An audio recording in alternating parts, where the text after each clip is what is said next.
Students, कैसे हैं आप लोग। Now today we are going to start our revision lecture related with the chapter 4, that is presentation of data from statistics. Okay,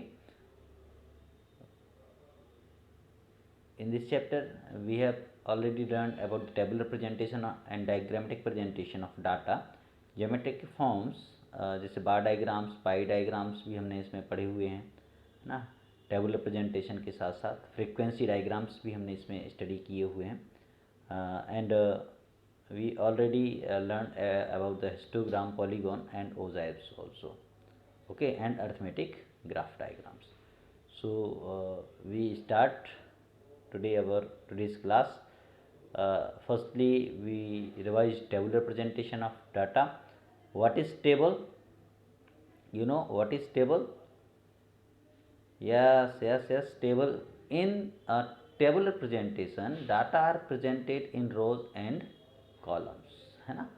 table एक ऐसा presentation of data होता है जिसमें डाटा को रो और कॉलम्स के रूप में प्रेजेंट किया जाता है ना। रो मीन्स हॉरिजेंटली रीड की जाती हैं और कॉलम्स जो है किस तरह से रीड किए जाते हैं। कॉलम्स को रीड किया जाता है vertically. Okay, this is the diagram of table. Location देख लीजिए, ये क्या है, ये कॉलम्स हैं, और अगर इस तरह से रीड करेंगे ये क्या कहलाएंगे, ये रोज़ कहलाएंगे। तो यहाँ तक क्लियर हुआ आपके लिए, आई होप। आगे बढ़ते हैं तो ये नीचे सोर्स लिखा जाता है, ये सब हम भी देखने वाले हैं। ओके, तो डेफिनेशन क्लियर हुई आपके लिए। In a tabular presentation data are presented in rows and columns. Now in the bottom side of the table, that is source, कहाँ से ये डाटा लिया गया है वो सोर्स लिखा जाता है।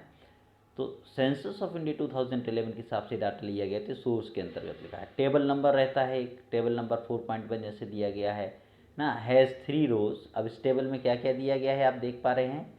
इट हैज़ 3 रोज ना, मेल फीमेल की रो है ना, टोटल, एंड 3 कॉलम्स हैं, रूरल, अर्बन और टोटल।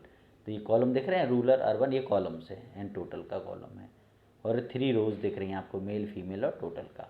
ठीक है, तो इस तरह it is called the 3x3 table giving the 9 items information in the 9 boxes called cells. ये सेल्स कहलाती हैं। जो 9 बॉक्सेस हैं, ये देखिए, ये दिख रहा है ना, ये सेल्स हैं। ये क्या है, ये सेल्स हैं। ठीक है ना। तो इस तरह से आप समझ पा रहे होंगे। तो सेल्स क्या हो गई, ये समझ में आ गया आपके लिए। ईच सेल्स गिव्स इन्फॉर्मेशन, ये सभी सेल्स हमें क्या इन्फॉर्मेशन प्रदान करती हैं, है ना, related with the attribute of gender, male and female. Attributes मतलब जो कॉलम हेडिंग्स होती हैं ना, उनके बारे में हमें जानकारी देते हैं। Number of literacy, percentage, rural, है ना, पीपल, अर्बन पीपल, और टोटल का इन्फॉर्मेशन इस टेबल से हमें प्राप्त हो रहा है। टेबल का एडवांटेज क्या है, क्या हमें इससे फ़ायदे मिलते हैं टेबल से, है ना। Simple and brief presentation, easy analysis होता है टेबल से, देख के हम जल्दी से डाटा को समझ सकते हैं। फैसिलिटेट कंपैरिजन, कंपेयर करने में भी सुविधा होती है, इकोनॉमिकल होती है, बनाने में ज़्यादा पैसा खर्च नहीं होता टेबल बनाने में, है ना। And highlights characteristics of data, characteristics of data को हम हाईलाइट कर सकते हैं। जैसे अपन रो की हेडिंग दे देते हैं, है ना, और कॉलम्स की हेडिंग दे देते हैं, तो इस तरह से हम हाईलाइट भी कर सकते हैं डाटा को। The most important advantage of tabulation is that it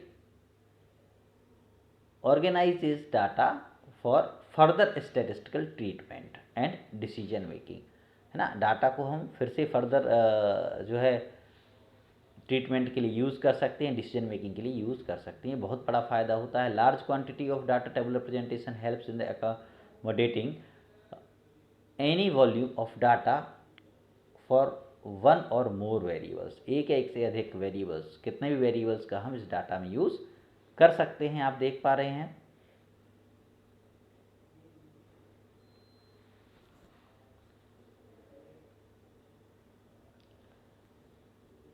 आगे देखिए, classification used in tabular presentation. क्या क्लासिफिकेशन है यहाँ पर देख पा रहे हैं आप। तो टेबल का क्लासिफिकेशन करते हैं तो quantitative table, qualitative table, temporal table and spatial table, 4 प्रकार से हम इसको क्लासीफाई कर सकते हैं।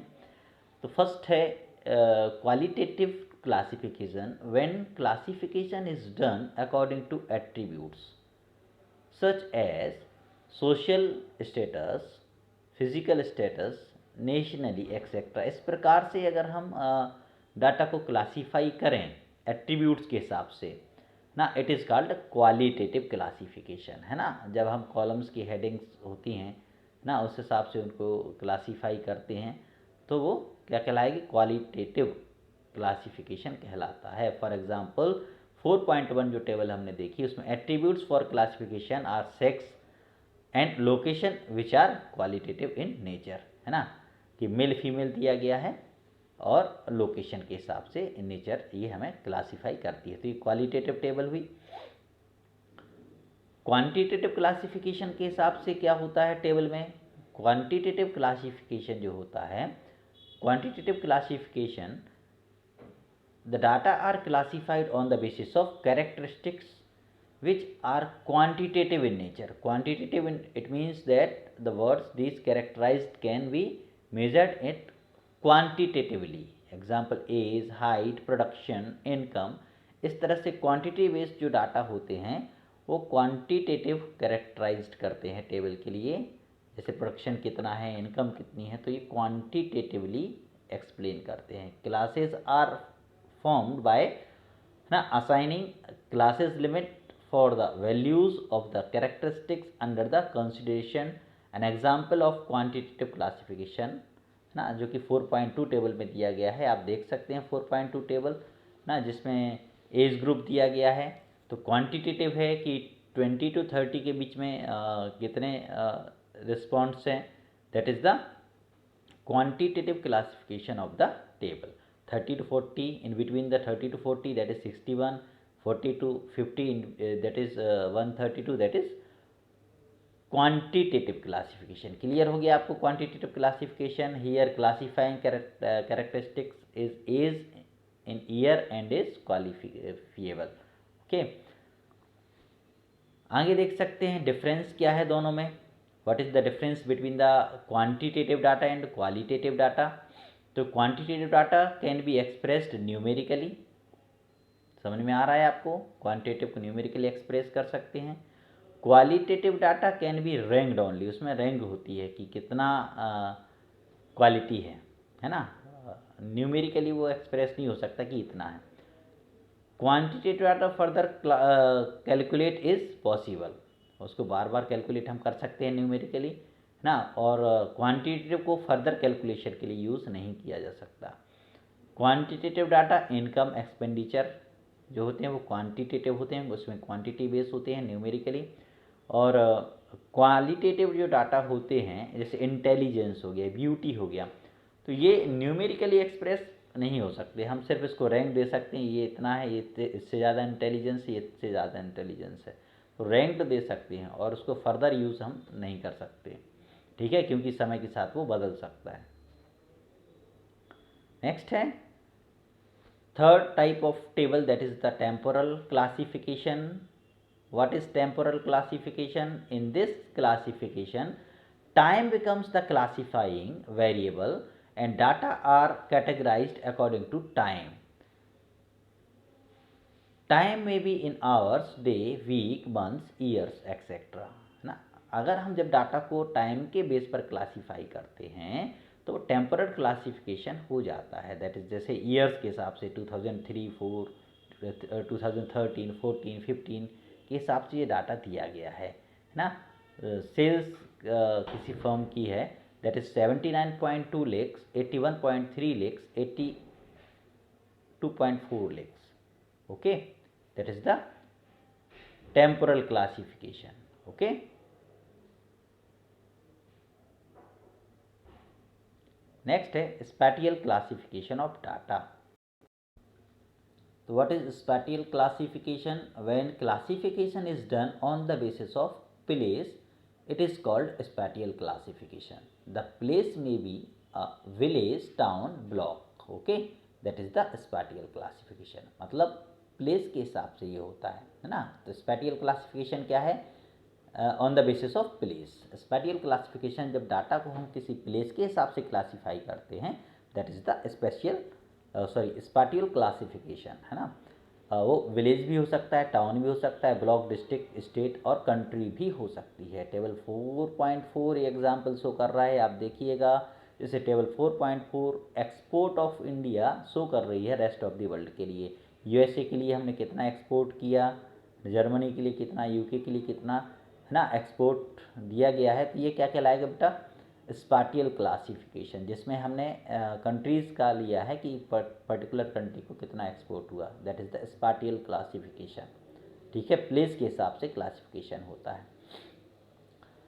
अब देखते हैं tabulation of data and parts of data, these are very important points बेटा। पार्ट्स ऑफ टेबल जो है आपको लर्न होना चाहिए, टेबल का स्ट्रक्चर पता होना चाहिए। तो पार्ट्स ऑफ टेबल देख लीजिए। To construct table, it is important to learn first what are the parts of a good statistical table। कौन कौन से पार्ट होते हैं, बहुत ज़रूरी है उसको समझना। when put together systematically these parts from a table, the most simply way of computing a table is to present the data in rows and columns along with some explanatory notes, है ना, कुछ notes भी उसमें होते हैं। तो ये सारे पॉइंट्स इंपॉर्टेंट हैं।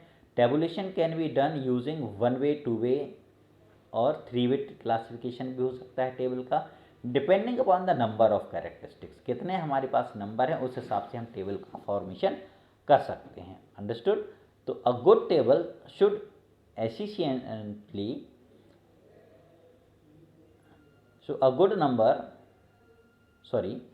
a good table should essentially have a following। क्या क्या ज़रूरी हैं, आवश्यकताएं होती हैं, क्या एसेंशियली होता है उसमें, देखिए। तो उसमें सबसे पहला पॉइंट आता है टेबल नंबर। किसी भी टेबल का टेबल नंबर होना बहुत ज़रूरी, बहुत एसेंशियल है।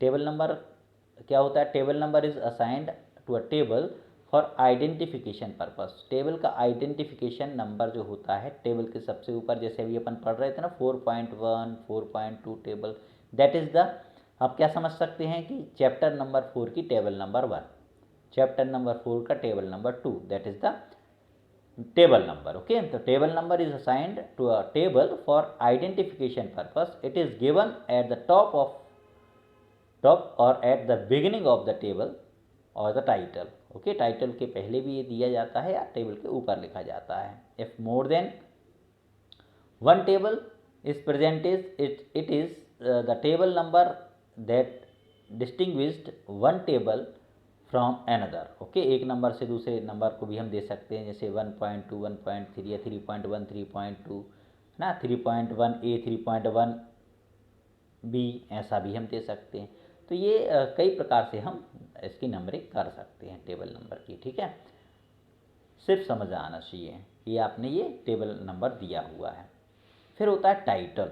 It's very important. भाई टेबल नंबर तो ठीक है, नंबर दे दिए, टाइटल नहीं देंगे तो हम देख के नहीं समझ पाएंगे कि टेबल किस बारे में डाटा प्रेजेंट कर रही है। So table number and title also must. Title, the title of a table narrates about the contents of table. Table का कंटेंट्स वो हमें बताती है। टेबल का contents, it has to be clear, brief and carefully worded, है ना। जो table number जब भी हम टाइटल देते हैं टेबल का, वो बहुत ही छोटा और क्लियर होना चाहिए, जिससे कि उसको एक बार में रीड करके पता चले कि टेबल किसके बारे में बनाई जा रही है ना। So that the interpretations made from the table are clear and free from, है ना, एम्बिग्यूसी। मतलब कि कुछ उसमें ऐसा ना हो कि आप टेबल का टाइटल पढ़ने के बाद आपको शक हो कि ये आप कंफ्यूज करें, मतलब ये कन्फ्यूज़न क्रिएट नहीं होना चाहिए आपको, है ना। It finds place at the head of the table, है ना, सक्सीडिंग द टेबल नंबर और just the below it. Okay, table number के बिल्कुल बाद या फिर टेबल नंबर के नीचे ये लिखा जाता है। आगे देखिए, ये देखिए बहुत इम्पोर्टेंट है। आप देख पा रहे हैं किस तरह से टेबल बनी हुई है ना। डायग्राम देखिए, तो ये टेबल नंबर यहाँ होता है, ये टाइटल होता है टेबल का, है ना। फिर कॉलम्स, हेडिंग्स, इसको कैप्शंस भी बोल सकते हैं। ये कॉलम्स हैं, देख पा रहे हैं, ये क्या है, ये सभी कॉलम्स हैं और ये कॉलम हेडिंग्स हैं। टोटल है, ये जेंडर है, मेल फीमेल वर्कर्स, तो ये जेंडर आपको दिख रहे हैं। आई होप समझ में आ गया, कॉलम्स एंड कॉलम हेडिंग समझ में आ गया आपको, है ना। और इसके बाद देखिए ये यहाँ पर ये बॉडी ऑफ द टेबल होती है, ये पूरा बॉडी है जिसमें कि मेन डाटा प्रेजेंट होता है। और ये देखिए ये क्या है, रो हेडिंग्स, जिसको हम स्टेप्स के नाम से भी जानते हैं, रो हेडिंग्स है ये। ऑल, है ना, अर्बन रूरल, ये रो हेडिंग्स है। तो ये रो कहलाती हैं, first row male, second row female, third row total. तो ये सभी क्या हैं, रो हेडिंग्स कहलाती हैं। इनको स्टेप्स के नाम से भी हम जानते हैं। तो ये रो है, ये कॉलम है। और नीचे ये सोर्स ऑफ टेबल, मतलब ये डाटा हमने कहाँ से लिया है। और सबसे नीचे फुट नोट होता है। फुट नोट मतलब कि ये हमें फिगर क्या बता रहे हैं, तो फुट नोट में दिया जाता है। तो ये स्ट्रक्चर आपको आई होप क्लियर हो गया होगा। बहुत ही इम्पोर्टेंट है, बहुत ही ईजी है। आगे देखिए और कुछ वर्ड्स बचे हुए हैं समझने के लिए जो कि ज़रूरी हैं। Essentialities of the table. Third point है कैप्शंस और कॉलम्स हेडिंग्स। देख पा रहे हैं, अभी आपने ये पढ़ लिया। तो कॉलम हेडिंग्स एंड कैप्शंस ये आपको दिखाई दे रहे हैं, ये कॉलम हेडिंग्स एंड कैप्शंस ये देख पा रहे हैं। तो ये यहाँ पर हैं। तो कैप्शंस और column headings, eight the top of each column in a table a column designation is given to explain figure of the column. This is called captions और column headings। ठीक है, कॉलम के टॉप पर table में हम उसका designation देते हैं, नाम देते हैं कि किस से रिलेटेड ये कॉलम है। तो वो कॉलम का जो नाम होता है वही क्या कहलाता है बेटा, कैप्शन कहलाता है, कॉलम हेडिंग कहलाता है। स्टेप्स और रो हेडिंग्स क्या कहलाती हैं, like a caption or column heading, each row of the table has to be given a heading, है ना। रो की भी हम हेडिंग देते हैं ना।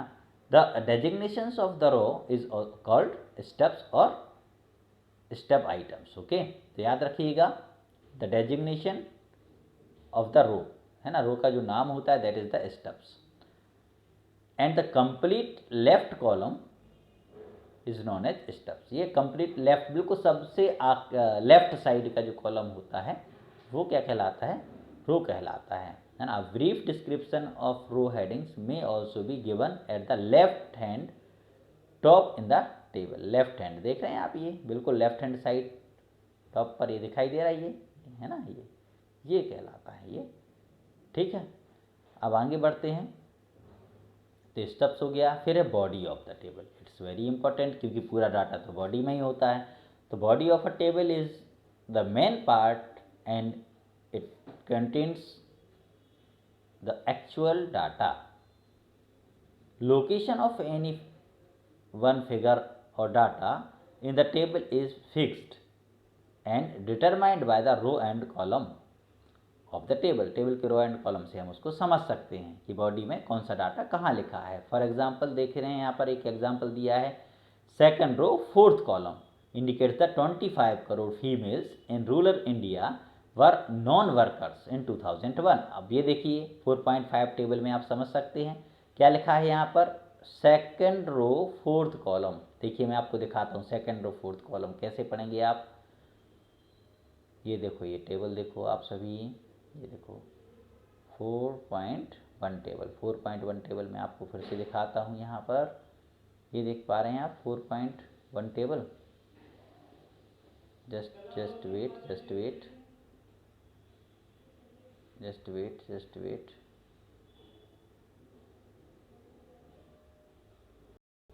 यस, देख पा रहे हैं आप 4.5 टेबल, है ना, 4.5 टेबल आप देख पा रहे हैं। ये सेकंड रो क्या बोला गया था, सेकंड रो। सेकंड रो में आप क्या देख पा रहे हैं, इधर देखिए जरा, सेकंड रो में फीमेल, सेकंड रो दिख रही है तो फीमेल, और third column first second fourth column, है ना, फोर्थ कॉलम कहा गया था। तो ये 25 लिखा हुआ है इधर 25। तो second row and fourth column non workers female that is 25 crore जो हैं वो वीमेन हैं। ठीक है, तो ये नॉन वर्कर हैं। कब है ये, 2001 का डाटा है। तो 2001 में लिखा है ना, population of India according to the workers and non workers by gender and location. तो जेंडर एंड लोकेशन के हिसाब से आप देख पा रहे हैं। तो नॉन वर्कर्स हैं फीमेल 25 करोड़ इन 2001। क्लियर हो गया ये। तो इस तरह से हम देखते हैं, बॉडी ऑफ द टेबल को रीड भी कर लेते हैं।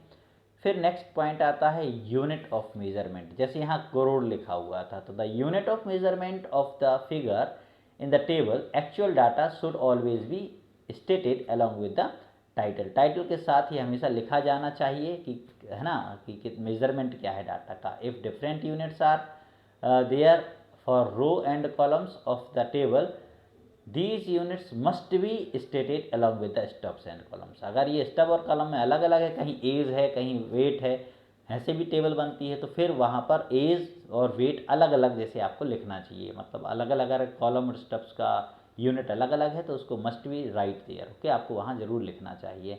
If figures are large they should be rounded up. अगर फिगर बहुत बड़े हैं तो राउंडेड अप करके आप उसको लिख सकते हैं। अब जैसे 13 करोड़, तो पूरा करोड़ नहीं लिखेंगे आप, सिर्फ करोड़ वर्ड लिख देते हैं कॉलम में और 13 लिख देंगे। तो इस तरह से आप ये राउंडेड अप करके लिख सकते हैं। सोर्स लास्ट में लिखा रहता है, सबसे नीचे जस्ट टेबल के जस्ट नीचे आपने देखा, it is a brief statement, है ना, और phrase indicating the source of data. Phrase का मतलब आप समझते ही हैं इंग्लिश में, फ्रेज मतलब एक सेंटेंस का छोटा सा पार्ट आप ऐसा लिख देते हैं जिससे कि पूरा टेबल कहाँ से लिया गया है, डाटा कहाँ से लिया गया है, वो हमें पता चल जाता है। All the sources are to be written in the source are generally written at the bottom of the table. Table के जस्ट बॉटम में ये लिखा जाता है। देख पा रहे हैं आप टेबल के बॉटम में, यहाँ पर ये टेबल है, टेबल के बॉटम में ये देखिए सोर्स लिखा हुआ है, आपने अभी देखा था, ये सोर्स है ना टेबल के जस्ट बॉटम में। और सबसे बॉटम में नोट लिखा जाता है, जिसको हम फुट नोट के नाम से भी जानते हैं। ठीक है, तो ये देखिए फुट नोट के बारे में लिखा हुआ है। Note is a last part of table, है ना। तो ये पूरे पॉइंट्स याद होना चाहिए बेटा, एसेंशियल्स, है ना। Table it explains the specific figure of the data contents of the table which is not self explanatory and has not been explained earlier। ठीक है, तो ये जो नोट है ये पार्ट जो है लास्ट पार्ट होता है, ये टेबल का सबसे लास्ट पार्ट होता है, और इसमें वो चीज़ लिखी जाती है, कुछ स्पेसिफिक चीज़ जो कि टेबल में अगर हमने ऊपर एक्सप्लेन नहीं की है या नहीं कर पाए हैं, तो वो अगर टेबल ऊपर एक्सप्लेन नहीं कर रही है तो हम उसको नीचे नोट में लिख करके एक्सप्लेन कर सकते हैं। ओके, तो यहाँ तक ये पॉइंट। तो आई होप आज की क्लास में आपको इतना समझ में आया जो कुछ आज मैंने आपको बताया। नेक्स्ट मेरा वीडियो रहेगा प्रेजेंटेशन ऑफ डाटा पर, वो भी आप देखिएगा। और टेबल से रिलेटेड कोई भी डाउट हो मुझसे आप ऑफलाइन क्लास में आके पूछ सकते हैं। Okay, bye.